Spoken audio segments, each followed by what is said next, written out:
right, those of you that were here last week, we started I'm calling it a mini-series because it's just going to be 2 weeks long. Does anybody remember what we talked about last week? The title of it's up behind me so you can all cheat. Last week, we started this. It's just going to be 2 quick weeks, and we're calling it Triggered, Living in a Culture That Is Easily Offended. Now, I know with some of the snow and ice, and some of you wimps didn't come to church last Sunday. Some of you. But you could have listened online, so that's okay. So I'll give you a quick, just a little bit of review from last week so that we can move forward this week. And I just want to remind you, I know Pastor Rob made the announcement, the board meet, or not, I keep calling it a board meeting, the annual business meeting next Sunday. If you're not a member, but you're part of the church and you call this your church home, please stay. It's not going to be boring. A lot of what I'm going to do is talking about some of the things that we're going to do moving forward and casting some vision for this upcoming year. So please stay for that. Plus there's food. So come on. Anyway, just to reiterate that, stick around, and we're going to start a new series. I'm going to plug my new series already, even before I finish this series. Is that okay? I don't know. I'm going to start a series next week, and the title of this series is going to be the word that we are going to use as a church, basically for this coming year, 2020, moving forward. It's going to be our word for the year, as I've been praying about this, and the word is manifest. And so what we're going to be talking about is so often, now I've been here a little over 6.5 years, actually coming up on 7 years I've been here. And since I've been here, I got to save some of this for next week. I should just stop. But since I've been here, we've heard so many things where people have said they've had prophecy or whatever. God's going to do this in this place. God's going to do this. He's going to do this. He's going to do this. And how many of you guys have had like personal prophecy in your life where people have said, I think God's going to do this for you? Can I see your hands? Okay. Now you can put your hands down. You don't need to raise your hands for this, but how many of those of you who have had personal prophecies or you felt like God was telling you or leading you in a certain direction, but you never saw it come to fruition? You never saw it manifest. And so what we're going to be talking about the next few weeks is how and why and what we need to do in order to see the things that God has promised manifest in our lives and in our church's life. And so we're going to end up talking about some of the spiritual gifts and things like that too, and some of the supernatural things. It's going to be awesome. But today's going to be awesome too, all right? So we're going to start that next week. I'm just trying to whet your appetite. Make sure you stick around next week for the business meeting too. So Triggered, living in a culture that is easily offended. Last week, we talked about one side of being offended. We talked about when we are offended. Right? We didn't talk about the person that does the offending, but we talked about the person that is offended. And we talked about what our response is when we do get offended. Jesus told his disciples, we talked about this last week, that offense will come. So none of us are offense proof. As much as you think, oh, nobody can ever offend me, you can be offended. Jesus said offense will come. But what is your response to when that offense comes? That is the important part. We talked about offense. We talked about that word scandalon, that offense, the word means like a trap or bait set for a trap. And we can't take the bait and be offended. Otherwise, the enemy will get in and use division in our families, in our marriages, in our church, and in our friendships. And we can't allow offense to do that to us. And then ultimately, we ended up saying that forgiveness is the biggest part of when we're offended. We need to forgive people. We talked about the story of the unmerciful servant, where his debt was forgiven, then he went and tried to collect debt from somebody else. And then we talked about Jesus when he was teaching his disciples to pray. He said, forgive us our trespasses as we forgive those that trespass against us. And then he goes on after the prayer and says, for if you don't forgive your neighbor or your friend when they trespass against you, how will your Father forgive you? And so we talked about how big forgiveness is in the life of the believer, and how if we want to respond to offense, we need to respond with forgiveness. Whew. Okay, so there was that message. That was last week, so now you're caught up. So last week, again, we talked about what happens when you are offended. This week, we're going to talk about when you do the offending. Right? Nobody ever is offensive in here, right? Nobody's ever done anything that made anybody offended at them before. Before we even begin talking about how we can be offensive, I want to show a quick video clip. All right. Talk about being offensive. I know I introduced some of you to the Rocky movies a few weeks ago. If you haven't not seen Sandlot, it's worth going to see. It's a great movie. Sandlot. Anyway, why did I show that clip? Just these two boys just insulting each other after insult and creative insults back and forth and just purposely being offensive to one another. And I just want to say this as we begin talking about how we are to act, especially when we offend. I want to say this, and this might take a few seconds to sink in, but this is kind of the main point I want to make today. As Christians, being offensive and offending people are two different things. And it'll be quiet, so I'm going to say it again until it sinks in. Being offensive and offending people are two different things. Here's where I'm going with this morning. Some people, and let's be honest, some Christians that we know are just offensive people. They just, every chance they get, they say something offensive, they do something offensive, they act offensive, and we get offended by them. And as Christians, we are not supposed to be offensive people. Now, my original sermon, I had all these verses to show you why we're not supposed to be offensive, but I'm going to take this in a little bit of a different direction this morning. I just want to tell you, trust me on this, I'll show you a few scriptures later on. We are not to be offensive people. Amen. Let's agree with that. As Christians, we're not supposed to be offensive, but if we are true Christians, there will be occasion that we offend people. And so what I want to talk about this morning is if we're a Christian and somebody's offended, I hope that they're offended by Jesus in my life and the gospel that I proclaim, not offended at me. Like I'm going to be talking to somebody acting in love, and if in that love I share the gospel that offends them, that's okay if they're offended. But heaven forbid I be offensive. Do you understand the difference? So this sounds strange. I might have to edit this out of the online thing, but it's okay if Jesus is offensive to people, but you better not be offensive to people. Does that make sense?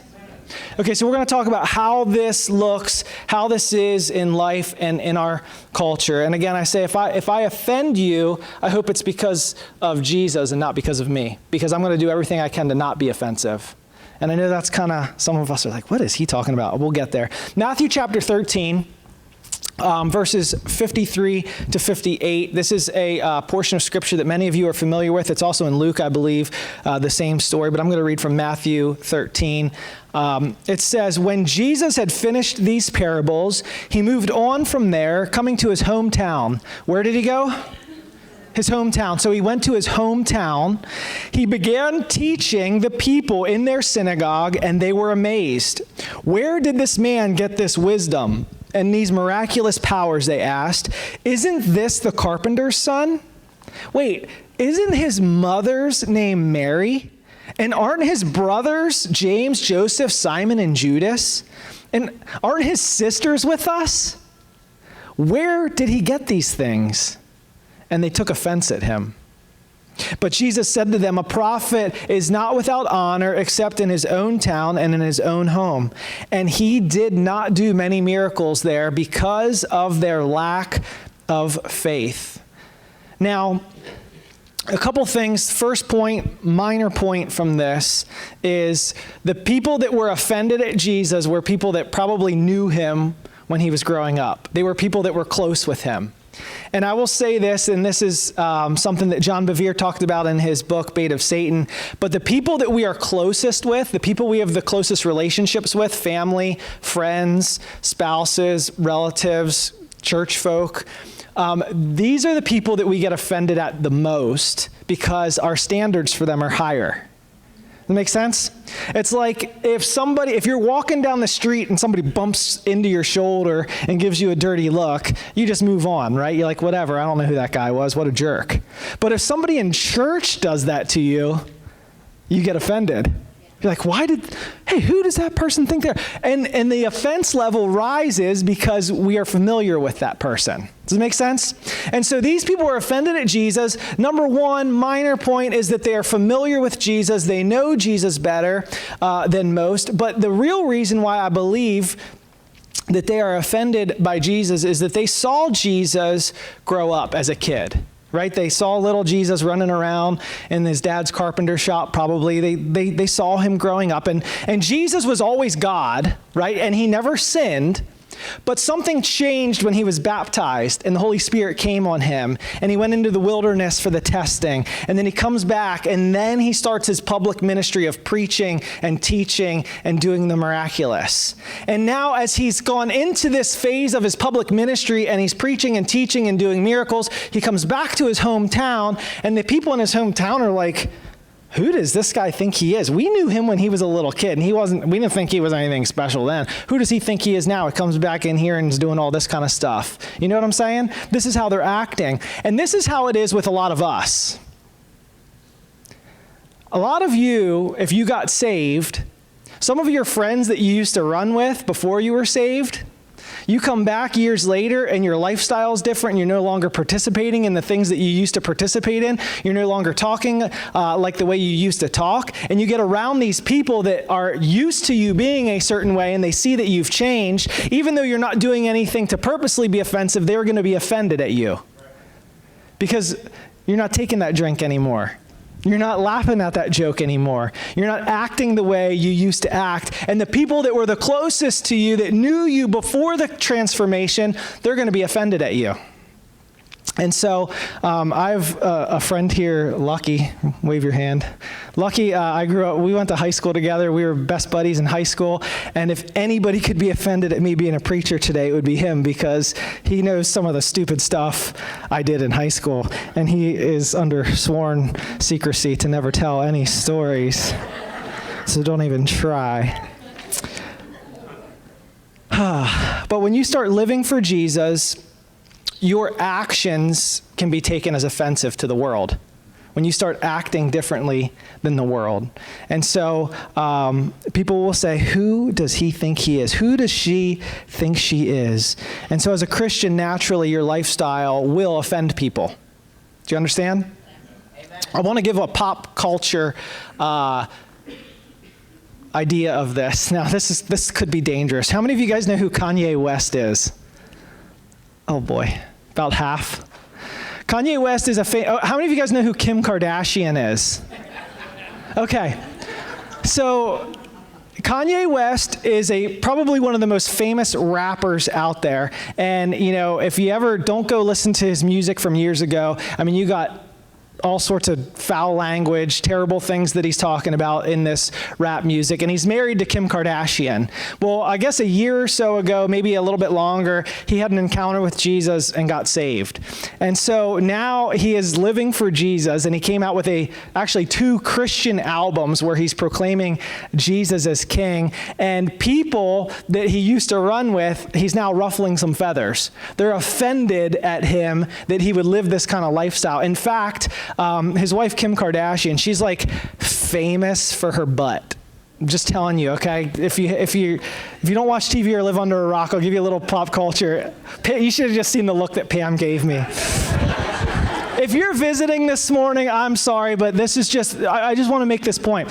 She's known for her looks, the way she dresses. She's like a model, all sorts of crazy stuff. And they're in their reality TV show, he told her, he said, I don't like that you dress like that anymore. He's like, I don't think that you should be showing off like that for other people. You're my wife. And can I tell you that the world went on fire because he said this? How dare he say something like this? But he's not doing anything to be purposefully offensive, but now his new lifestyle is offending those that he used to be in the same lifestyle with. And so as Christians, sometimes our lifestyle is going to offend people. Are you with me so far? Is this making sense? Okay. Because if not, we'll move on to next week's message already. Okay, so your lifestyle as a Christian will sometimes be offensive. You got to live with that. It's okay. You're not intentionally being offensive.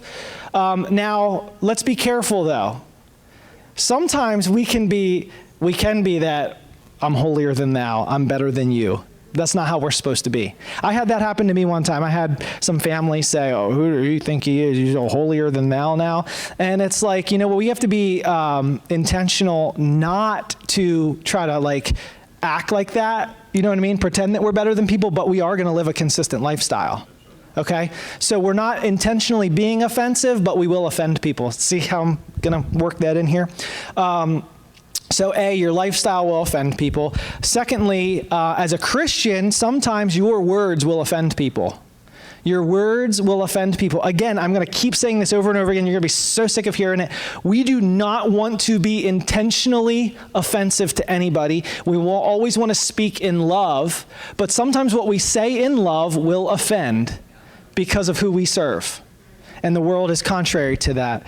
So we're not intentionally offending, but what we say will offend sometimes. In Matthew chapter 15, Jesus is teaching, and it says this, verse 1 through 12. It says, "Then some Pharisees and teachers of the law came to Jesus from Jerusalem and asked, 'Why do your disciples break the tradition of the elders? They don't wash their hands before they eat.'" Now let's just stop there really quick. We would be like, yeah, why aren't they washing their hands before they eat? What they're talking about here is like a ceremonial hand washing. It was like a tradition that you had to do before you would eat. And the Pharisees are like, Jesus, why don't you and your disciples participate in this ceremonial hand washing before you eat? Because we know that we've written this in the law that you're supposed to do this before you eat. And so they asked Jesus this question. And Jesus replied, "And why do you break the command of God for the sake of your tradition? For God said, 'Honor your father and mother,' and anyone who curses their father and mother will be put to death. But you say that if anyone declares that what might have been used to help their father or mother is devoted to God, they are not to honor their father and mother with it. Thus they nullify the word of God for the sake of tradition. You hypocrites. Isaiah was right when he prophesied about you." Let me stop again really quick because some of you are like, he's reading really fast. I have no idea what he's talking about. The Pharisees would do this thing where if I had my parents were elderly and I was like, when they pass away, their house will give the house to the church so the church can take the money to further the mission. And I've promised the church that. But then something happens with my family and their health and we need the finances from that house to support our own family so that they don't go homeless. Well, the Pharisees were saying, no. You promised us the house. Give us the house. Sorry, it's your fault. You're going to have to be homeless now. And so Jesus is saying, you're a hypocrite because we're supposed to love people and they need this and you're taking it from them. And he's like, so how dare you ask me about washing my hands while you're doing this to people? That's what Jesus is saying. And it says, these people honor me with their lips, but their hearts are far from me. They worship me in vain and their teachings are merely human rules. Jesus called the crowd to him and said, "Listen and understand, what goes into someone's mouth does not defile them, but what comes out of their mouth, that is what defiles them." Then the disciples came to him and asked, "Do you know that the Pharisees were offended when they heard this?"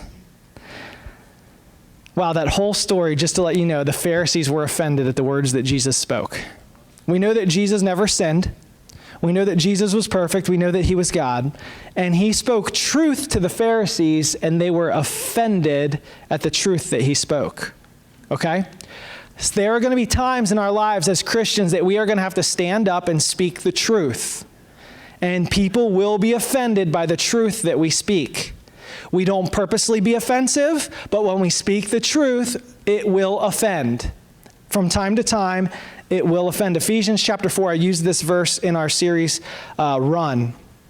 Ephesians chapter 4, 14 and 15, it says, "Then we will no longer be infants tossed back and forth by the waves and blown here and there by every wind of teaching and by the cunning and craftiness of people in their deceitful scheming." Well, how do we keep people from going back and forth and being deceived and going to every wind of doctrine? He tells us right here, he says, "Instead, speaking the truth in love, we will grow to become in every respect the mature body of him who is the head, that is Christ." He says, listen, you are going to have to speak the truth in love to people. Now, even in love, sometimes when we speak the truth, people will be offended.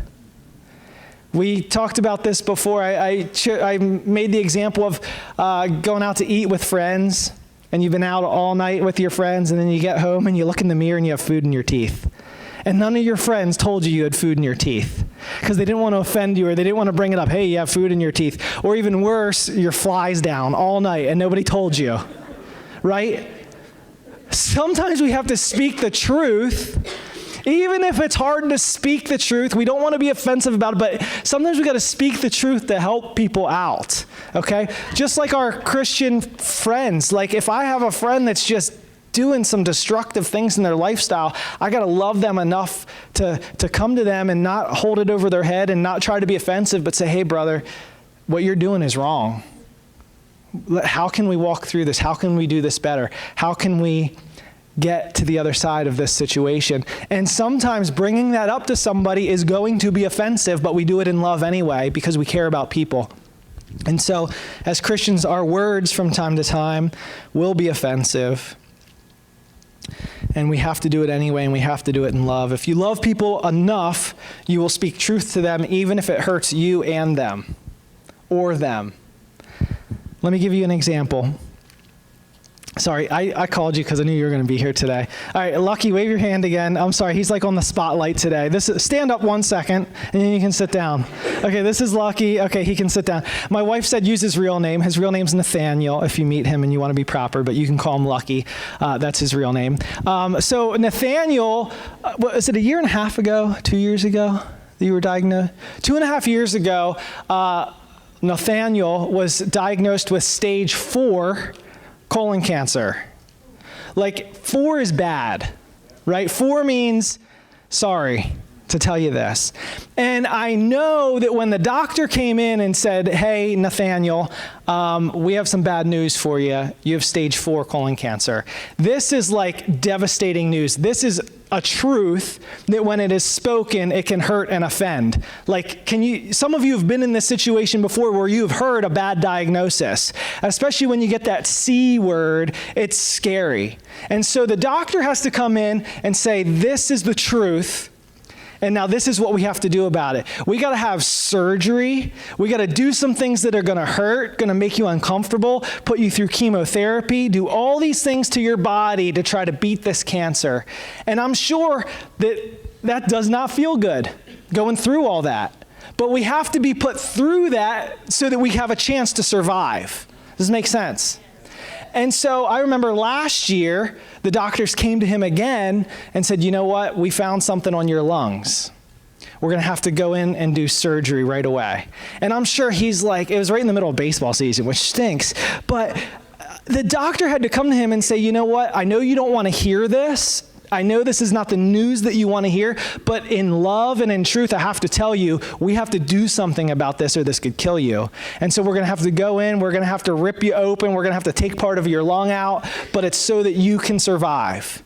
And so often we as Christians, sometimes we have to tell people a tough truth that might hurt them in a moment so that they can survive in their life. Does that make sense? So as much pain as some of you, Lucky included, have had to go through with physical pain, and the doctor had to do things that hurt you, they did it in love so that you could survive. And if we love people enough that we want to see them get to heaven, we want to see them with a personal relationship with Jesus, sometimes we have to say something in love that might hurt just a little bit so that they can get to a place where they know Jesus. And sometimes it's difficult, but we got to do it. We got to speak truth in love. And sometimes when we speak that truth in love, it offends people. And we don't get the outcome that we want. Lucky could have said, you know what? I don't trust you, doctor. I don't like the way you told me. I don't like the way you're talking to me. I'm not going to do anything about it. I'm not letting you hurt me. Well, he'd be dead. And some of our friends, some of our family, and some of you have the same response when somebody in love comes to you and says, you're going to kill yourself if you don't change this. And that's how we need to speak to people about the gospel, not offensively, but in love. Are you with me? Charles Spurgeon said, we're the salt, not sugar candy, something the world will spit out, not swallow. If you are a Christian, if you are a true Christian, periodically you will offend people with the truth. If you don't offend people every once in a while with your lifestyle or with your words and with your truth, you're probably not living for Jesus. Or you're living in such a bubble that you're not rubbing shoulders with anybody that needs Jesus. I have found that if you tell people they're doing something wrong and they've been doing it wrong for a long time, their first response is offense. I had a really cool illustration, but I thought it would just get a little funny at this point. But I watched this video on YouTube a couple months ago. It was called like 25 Things You've Been Doing Wrong Your Entire Life. How many of you guys know you're supposed to open a banana from the bottom side? Try it. It works so much better than the top. Anyway, but like sometimes you're looking at things, you're like, I've been doing that wrong my whole life. And if we tell people they've been doing something wrong, living the wrong way their entire life, they've been wrong their whole life about who Jesus is, they've been wrong about the way that they've been living, it's going to offend. But we have to still be willing to tell people the truth. Jesus was crucified for offending the Jews, claiming to be God. The disciples were put to death, tortured, or imprisoned because they believed in Jesus and spread the truth of Jesus. Matthew 10:22, Jesus says, "You'll be hated by everyone because of me.